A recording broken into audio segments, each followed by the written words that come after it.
자, 이 시간에는 이미 며칠 지난 소식이긴 합니다만은 그 소식을 기반으로 새로 들어온 내용이 좀 있어서 그 소식에다가 새로 들어온 내용을 합해서 좀 들여다볼 필요가 있는 그런 한 가지 이슈를 좀 전해드리려고 합니다. 레바논 무장정파 헤즈볼라의 수장이 지난주에 이스라엘의 고공 폭격으로 사망했죠. 이제 제거됐죠. 네, 그런데 그 소식을 접하면서 저는 이제 그때 제일 먼저 든 생각이 하나 있었습니다. 뭐냐면 이스라엘. 야, 이 사람들 어떻게 그 헤즈볼라의 수장이 그렇게 숨어 다니는데, 그리고 지하 깊숙이 있으면서 그곳에서 생활하고 또 회의도 지하 깊숙이 있는 그런 데서 회의를 했는데 이스라엘 그들은 어떻게 그런 것을 정확하게 알고 정확하게 그렇게 공격을 했지 하는 그런 점이었습니다. 자, 그 부분과 관련해서 제 개인적인 궁금증 때문에라도 요 며칠 계속 알아봤더니 확실하게 이해가 되는 내용을 찾게 됐습니다. 일반적인 뉴스에는 나오지 않는 그 내용을 지금 좀 전해드리려고 합니다. 자, 일단 한 가지 주목되는 점이 있는데요. 그건 이번 이스라엘의 레바논 공격으로 레바논에서는 지금까지 토탈 한 1000명 이상이 사망한 것으로 밝혀졌습니다. 하지만 헤즈볼라의 반격이 있었는데도 불구하고 이스라엘인의 사망자는 없는 것으로 알려졌습니다. 물론 얼마 전 그 이란의 미사일 공격에 있었을 때 그때는 뭐 사망자 1명으로 발표됐습니다. 하지만 이란이 미사일을 200발 보낸 거 그거 말고요. 그 전에 헤즈볼라가 반격을 했을 때 그때는 그로 인한 사망자는 제로, 없는 걸로 발표가 됐었습니다. 자, 아무리 전력 차이가 있다고 해도 군사적인 충돌, 즉 전쟁인데 한쪽이 1000명 넘게 사망하고 한쪽은 피해가 거의 없다? 자, 여기서 주목해야 할 게 바로 양측의 정보력의 격차가 가져온 결과다라는 것입니다. 그런데 이제 이스라엘이 원래부터 그렇게 그럼 엄청난 정보력이 있었나? 물론 이스라엘 정보국, 모사드라는 정보국들 다들 잘 아시고 또 다들 인정해 주는 건 사실입니다만은 원래부터 이 정도까지는 아니었습니다. 자, 시간을 좀 돌려보면요. 이스라엘은 지난 2006년, 그러니까 지금부터 18년 전입니다. 2006년 헤즈볼라와의 당시 그 34일간의 전쟁이 있었습니다. 그때도 지금처럼 그 이스라엘 그 지상군이 레바논으로 진입을 해서 거기서 헤즈볼라와 직접 전투를 벌였죠. 34일간 전투를 벌였습니다. 그 전쟁 당시 헤즈볼라의 수장 나스랄라, 이번에 제거된 사람, 그 나스랄라 제거를 그때도 시도했는데 3번 시도했는데 3번 다 그때 실패했습니다. 그래서 이스라엘은 이후 헤즈볼라에 대한 정보 수집 방향을 완전히 바꿉니다. 특히 이제 정보 부대를 여러 전문 분야로 세분화해서 나눴습니다. 각종 오고 가는 신호를 24시간 감시하는 신호 정보 담당 부대 8200 부대라고 창설했고요. 그리고 시각적 이미지에서 정보를 얻어내는 부대, 9900 부대라는 것도 창설했습니다. 이 이제 9900 부대라는 것은요, 제가 잠시 후에 좀 이따가 이제 영화 같은 그 뒷얘기를 좀 전해드릴 겁니다. 자, 그리고 이뿐만이 아닙니다. 이스라엘 군 정보국 아만, 이제 총괄에서 가장 그 위에서 총지휘를 하는 이스라엘 정보국은 모사드가 아니고 아만이라는 겁니다. 아만. 그 아만 내에 이제 뭐 모사드도 있고 신베트도 있고 다 있는 거죠. 그 아만이 각자 세분화해서 일을 하게 됩니다. 그래서 자신들의 정보를 하나로 묶어서 총괄 분석하는 그런 방식으로 이제 시스템을 좀 바꿨는데, 자, 그렇게 바꾼 지 18년이 된 이번에는 그 나스랄라 제거에 결국 성공한 겁니다. 자, 이들이 일하는 방식을 보면요, 거의 영화에 나올 법합니다. 예를 들어볼까요? 우선 신호정보 담당인 8200 부대와 정보국 아만, 이 두 부대는 매일매일 방대한 데이터를 수집했습니다. 이 8200 부대는 컴퓨터 분야에 특화된 이스라엘의 전체 고등학교의 최상위권 인재들을 대상으로 모집을 합니다. 그래서 이들을 모집해서 훈련을 집중적으로 시킵니다. 이들은 적들이 서로 보내는 유선, 무선 신호를 가로채서 군사정보를 뽑아내는 일을 합니다. 뭐 어찌 보면 단순한 거지만 깊이가 다르다는 거죠. 그리고 이제 정보국 아만이라는 정보국은 해외 담당 모사드, 국내 담당 신베트 이렇게 나눠져서 있는데 그 두 국으로부터 들어온 정보와 또 자신들이 직접 수집한 정보들을 통합해서 매일 분석했습니다. 그런데 이게 다가 아닙니다. 과거 이제 6.25 전쟁 때도 우리 있었습니다만은 그 휴민트라고 아마 많이 들어보셨을 겁니다. 휴민트라고 불리는데 소위 이제 이런 거죠. 현지에서 민간인처럼 이렇게 지내면서 정보를 보내주는 비밀 정보원. 그걸 이제 휴민트라고 하는데요. 그런 현지 민간인 비밀정보원들만을 담당해서 운용하는 그런 부대, 504 부대라는 것도 창설했고요. 또 이들에게 최첨단 기술을 제공해주는 부대가 있습니다. 그러니까 스파이들을 관리하고 운영하는 부대 따로 있고 이 부대에게 또 최첨단 기술을 제공해주는 부대가 따로 있습니다. 이 최첨단 기술을 제공해주는 부대는 8일 부대라고 합니다. 이게 숫자로 계속 되니까 좀 헷갈리실 수 있는데 뭐 이름까지 기억하실 필요는 없고요. 아 그런 부대가 있구나만 일단 아시면 스토리를 이해하는 데는 흐름은 큰 문제 없습니다. 자, 그래서 이들은 모두요 정보국, 제가 통합 정보국을 뭐라 그랬죠? 정보국 아만 소속으로 일사불란하게 움직입니다. 헤즈볼라의 수장 제거에 당시 실패했던 2006년부터 절치부심 노력하던 이스라엘 정보국이 결정적으로 돌파구를 마련한 건 2012년이었습니다. 2012년 헤즈볼라가 시리아에 조직원을 대거 파견한 일이 있었습니다. 그때 이제 시리아 내전이 그때 있었는데 시리아 내전에 하느냐고 헤즈볼라가 조직원을 대거 보냈습니다. 나름대로 전투 병력을 도와주기 위해서 독재자를 도와주는 거죠. 이제 정부군을 대신해서 반군을 제거하는 작전에 정부군이 군사 병력이 모자라니까 헤즈볼라한테 요청해서 좀 도와달라고. 그래서 헤즈볼라가 시리아 내전에 좀 도와주려고, 독재자를 도와주려고 헤즈볼라 대원들이 많이 그때 갔습니다. 자, 당시 헤즈볼라는 시리아 정부군을 도와서 반군과 전투를 굉장히 치열하게 벌였는데요.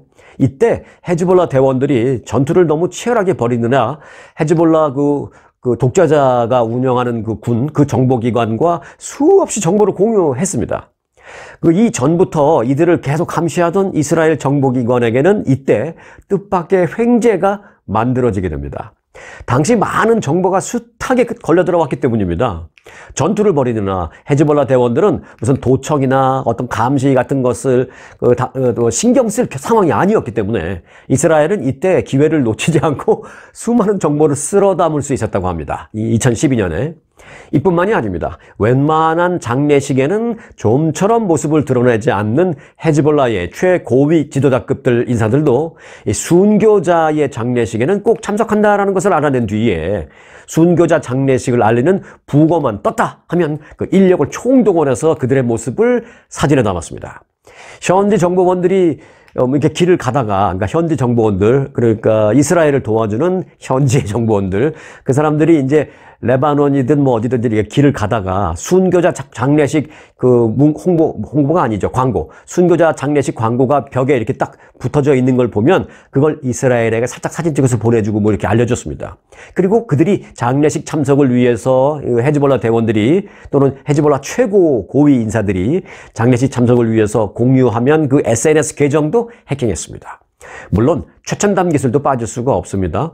이스라엘은 정찰 위성과 드론을 적극 활용하는 것은 물론 사이버 해킹 기술로 헤즈볼라 관련자들의 스마트폰을 하루 24시간 도청했습니다. 물론 이제 도청이 끊기는 경우도 있지만 그 도청의 상당 부분 성공했다는 것입니다. 헤즈볼라는 사실상 언제 폭격을 당해도 할 말 없을 정도로 이스라엘에게 어느 순간 보안이 다 뚫려 있었다라고 합니다. 특히 최근에 와서는 더더욱이 그렇습니다. 자, 거기에다가 영화에나 나올 법한 부대도 있습니다. 자, 앞서 제가 언급한 부대 있었죠? 시각적 분석을 하는 9900 부대라고 제가 이제 언급을 했었죠. 그 9900 부대는요, 테라바이트 단위, 그러니까 쉽게 말하면 초정밀 단위로 시각적 이미지를 조사해서 아주 사소한 그런 민감한 변화까지 찾는 알고리즘을 만들었습니다. 좀 쉽게 표현한다면 예컨대 길거리라던가 무슨 뭐 터널 통풍구에 콘크리트 보강제 뭐 이런 걸 보면 뭐 아주 위성으로 보는데도 그런 작은 것까지 보죠. 그런 것 같은 걸 보면서 식별해서 이게 어떤 급조된 폭발물인지 아니면 지하 벙커로 들어가는 무슨 비밀 입구인지 아니면 단순한 이 건물의 그냥 통풍구인지 이런 거를 다 찾아낸답니다. 그런데 이건 하루 종일 모니터를 들여다봐야만 아주 단순한 변화나 뭐 이런 것을 캐치해낼 수 있는, 포착해낼 수 있는데 그렇게 하루 종일 모니터를 들여다보면서 감시하고 분석해야 하는데 그런 것들은 사실 일반 사람들은 2시간도 제대로 못합니다. 힘들어서. 이 집중하는 게 얼마나 힘들어요. 이 일반인들은 2시간도 못하는데 그래서 이제 창설된 부대가 9900 부대입니다. 이스라엘의 9900 이 부대에는 일반인들이 알아채기 어려운 그런 미묘한 변화를 오랫동안 2시간 넘는 건 뭐 당연하고 뭐 5시간, 6시간 동안 집중력을 잃지 않고 판독할 수 있는 천재 자폐증 병사들을 자폐증 어찌 보면 이제 환자라고 말할 수도 있지만 천재 자폐증 환자 병사들을 모집해서 이들이 위성 사진 판독 등을 하는 것으로 알려졌습니다. 오랜 시간 집중해서 또 일반인들이 뭐 보지 못하는 것, 그냥 넘길 수도 밖에 없는 뭐 그런 것들까지. 그들이 이제 자폐증 그들이 사회성은 좀 부족하지만 집중력 면에 있어서는 우리가 절대 따라가지 못한다는 것을 알고 그걸 활용하는 거죠. 자, 특히 이 헤즈볼라 대원을 파악해서 이 사람은 대원이고 이 사람은 아니다. 그걸 일일이 파악해서 대원이라고 판명이 되면 그의 일상적인 모든 움직임 패턴을 그 9000 부대 자폐증 병사들 그들이 데이터베이스에 일일이 다 저장을 해줍니다. 매일같이. 그 이들 천재 자폐증 병사들이 이걸 데이터베이스에 넣어놓고 매일 뚫어져라 들여다보면서 분석을 하는 것입니다. 그러면서 특정한 변화를 감지해내면 이제 윗선에다 보고합니다. 예를 들어서 뭐 특정 건물에 들어갔다 나온 어떤 사람의 신발에 흙이 조금 묻어 있다든지, 예를 들어서 건물에 들어갔다 나오면은 묻어 있는 흙도 뭐 좀 털어갖고 나올 확률이 높죠. 건물은 그 흙이 아니고 건물은 콘크리트든지 뭐 타일이든지 깨끗하게 되어 있으니까, 내부 실내니까. 그런데 이 사람은 이 건물에 들어가기 전에는 신발에 흙이 조금 묻어 있었는데 건물에 들어갔다가 1시간 뒤에 나왔는데 흙이 안 묻었었는데 건물에 들어갔다 나오면서 오히려 살짝 흙이 묻어 있어. 이거 뭐야, 이상하다. 저 건물은 의심해 볼 만하다. 이런 거를 민감하게 조금만 흙이 묻어 있는 그 변화만 있어도 이 천재 자폐증 환자, 죄송합니다, 천재 자폐증 병사, 그들은 그걸 다 알아낸다는 것이죠. 또 예를 들면 뭐 애플 아이폰을 손에 쥐고 있었는데 들어갔다 나올 때는 뭐 갤럭시 폰을 손에 쥐고 있다든지 이런 미묘한 변화 등을 파악하는 겁니다. 그렇게 감시 대상 인물들의 일상적인 움직임이 평소와 달라지면 이스라엘 정보 장교에게 보고가 되고 장교들은 이걸 분석하고 조사하는 것입니다. 이처럼 광범위한 정보 활동을 통해서 이스라엘은 지난 수년간 타겟을 아주 철저하게 이미 파악을 싸그리 다 했다는 것입니다. 그 결과 이스라엘의 공습 이번에 지난주 첫 3일간 이스라엘 전투기가 표적 3,000곳 이상을 나름대로 정확하게 타격했고요. 그리고 18년 전에 실패했던 최고 지도자까지 제거에 성공할 수 있었던 것입니다. 자, 이스라엘의 그 정보 활동은 정말 영화로 만들어도 손색이 없을 것이다 라고 군사 분석가들은 그렇게 말하고 있습니다. 하지만 단순히 뭐 멋있다 라고만 뭐 말할 수는 없습니다. 왜냐하면 어찌됐든지 간에 이건 전쟁이기 때문입니다. 전쟁은 당연히 조속히 끝나야 하고요. 더욱이 그 민간인의 피해는 더 이상 좀 없어야겠다라는 그런 생각도 있습니다. 하지만 또 이런 생각도 듭니다. 이번 기회에 우리 한국도, 뭐 미국은 뭐 제가 걱정 안 해도 잘하니까 우리 한국도 이런 이스라엘의 치밀한 정보력을 좀 벤치마킹 했으면 좋겠다라는 그런 생각도 좀 듭니다. 민간인 피해가 늘어나는 걸 보면 화가 나기도 하다가도 또 이런 이스라엘의 정보력과 기술력을 보면 좀 일견 부럽기도 하는 좀 아이러니한 그런 마음을 갖게 됩니다. 자, 영화 같은 이스라엘의 정보력을 전해드렸습니다. 자, 계속해서 이번에는 정보가 되는 이스라엘의 정보력을 말씀드렸지만 정보력까지는 아니고 우리가 살아가는 데 있어서 좀 정보가 될 수 있을 만한 그런 뉴스를 좀 몇 가지 간추려 드릴까 합니다. 자, 한국을 비롯해서요, 해외에서 이곳 미국으로 입국할 때 빠르게 입국 수속을 밟아서 들어갈 수 있는 글로벌 엔트리라고 있죠. 이 글로벌 엔트리 수수료가 20% 인상됐습니다.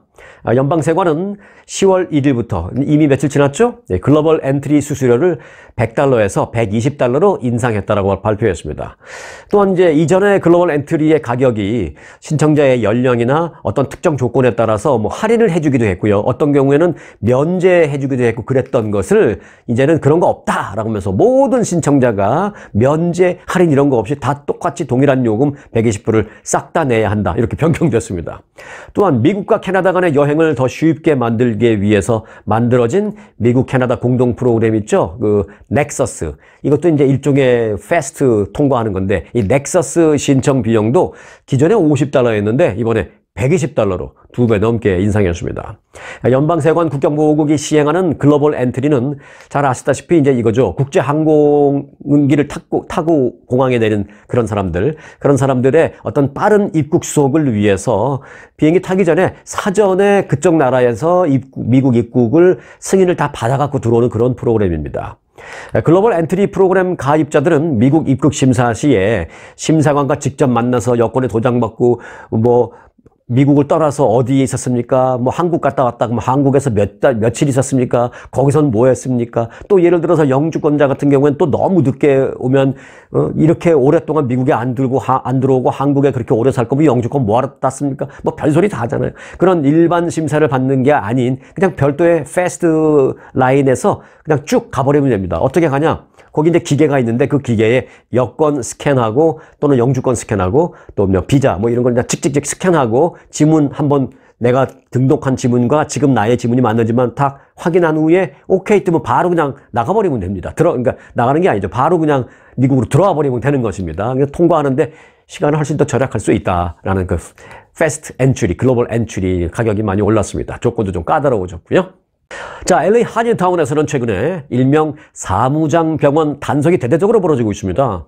사무장병원이란 이런 겁니다. 의사의 명의만 빌려서 그 의사는 한 달 내내 나타나지도 않고 그 의사의 명의만 빌려서 그 의사의 그 의사 라이센스를 딱 하니 걸어는 놓고 있는데 이 의사는 병원에 나타나지도 않는 거죠. 그죠? 그 한 달에 한 번씩 뭐 3,000불, 뭐 5,000불 이렇게 돈만 주면 그냥 돈만 받고 일종의 내 라이센스 그냥 거기다 걸어 놓을 수 있게 명의만 빌려준 거죠. 그리고 이제 그 비즈니스 신청할 때 내 의사 면허로 신청했다든지 그래서 실제로 의사는 나오지도 않고 관여도 안 하면서 사무장이 운영하는 그런 병원을 사무장병원이라고 합니다. 자, 한인 의료업계에 따르면 최근에 이제 가주의사면허위원회는 법 집행기관 즉 경찰과 공조해서 한인 사회 특히 이제 피부과 의원 등을 상대로 무면허 시술 또 미승인 제품 사용 등의 단속을 벌이고 있습니다. 실제로 이제 한 2주 전에는요, LA 한인타운 내에 있는 모 피부 미용 클리닉에 이런 일이 있었습니다. 거기만 있었던 건 아니지만 경찰들이 들이닥쳤습니다. 그래서 거기 있는 전 직원들을 대상으로 조사를 벌였습니다. 같은 그 상가, 그 같은 몰에 위치한 한 스킨케어 업주의 얘기를 들어보면 경찰로 보이는 사람들이 여러 명 갑자기 나타났고 오랜 시간 동안 그 한인이 운영하는 메디스파 클리닉에 들어가서 무언가 조사를 많이 해서 우리 이 몰에 있는 우리 모든 업주들이 다들 깜짝 놀랐었다라고 목격담을 전했습니다. 해당 피부 클리닉 관계자는 그런데 이렇게 말했습니다. 맞다. 가주의사면허위원회의 의뢰를 받은 경찰이 조사를 나온 것은 맞다 라면서 누군가가 제보를 한 것 같은데 무면허자가 시술한다고 이렇게 제보한 것 같은데 소문은 사실이 아니다 라고 말하면서 한국에서 근데 이제 문제를 지적받은 건 있다고 했어요. 근데 뭘 지적받았느냐 물었더니 한국에서는 승인이 난 보톡스지만 미국에서는 아직 승인을 받지 못한 그 보톡스를 사용했는데 그건 걸렸다 라고 말했습니다. 이건 뭐 단순한 문제라고 볼 수도 있지만 또 어떻게 보면 심각한 문제일 수도 있고요. 여하튼 뭐 그런 점은 지적받았습니다. 자, 단속반은 의사 면허 등록 여부, 또 무면허자 시술 여부, 또 미승인 피부 미용 제품 사용 여부 등등을 조사한 것으로 알려졌습니다. 이미 한인타운 내 약 한 5곳 정도의 피부 미용 클리닉이 조사를 받은 것으로 알려지고 있습니다. 자, 한국인의 위상을 떨친 쾌거 하나 전해드릴까 합니다. 피아니스트 임윤찬이 영국 그라모폰 상이죠. 그라모폰 상을 수상했습니다. 세계적인 클래식 음반상인 영국 그라모폰 상은요, 클래식 음반계의 오스카상이다 이렇게 불리우고 있습니다. 1923년에 창간한 영국의 클래식 음반 잡지인데요. 그 그라모폰이라는 이름의 잡지입니다. 그 그라모폰 매거진 회사에서 1977년에 제정한 상입니다. 피아노뿐만 아니라 오케스트라, 실내악, 성악 등 11개 부문에서 수상작을 선정합니다. 예를 들어서 아카데미상도 작품상, 감독상, 여우주연상, 나무주연상 이렇게 나눠져 있잖아요. 마찬가지로 이 그라모폰상도 성악상, 피아노상이 나눠져 있어요. 그 중에서 피아노상을 임윤찬이 받은 겁니다. 이 대중음악계로 비교를 해본다면 이런 거죠. 팝계로 본다면 BTS가 오랫동안 빌보드 1위를 차지했잖아요. 그렇게 어떤 대중음악으로 본다면 미국에서 빌보드 1위를 차지한 것이라고 볼 수가 있고요. 또 어떤 영화로 비교를 해본다면 아카데미상, 작품상이나 감독상 이런 주요 상을 받은 것과 마찬가지다 이렇게 생각할 수 있습니다. 자, 임윤찬은 그라모폰상 피아노 부문을 받아서 한국인 최초로 수상 기록을 세웠습니다. 자, 더 쉽게 표현하면 이렇습니다. K-팝과 또 K-영화에 이어서 드디어 K-클래식에서도 세계를 정복하는 데 성공했다. 좀 과장해서 설명을 하면 저는 그렇게 표현하고 싶습니다. 자, 그런가 하면 조만간 뉴욕에 계신 분들은요, 영화배우 김희선 씨를 보게 될 전망입니다.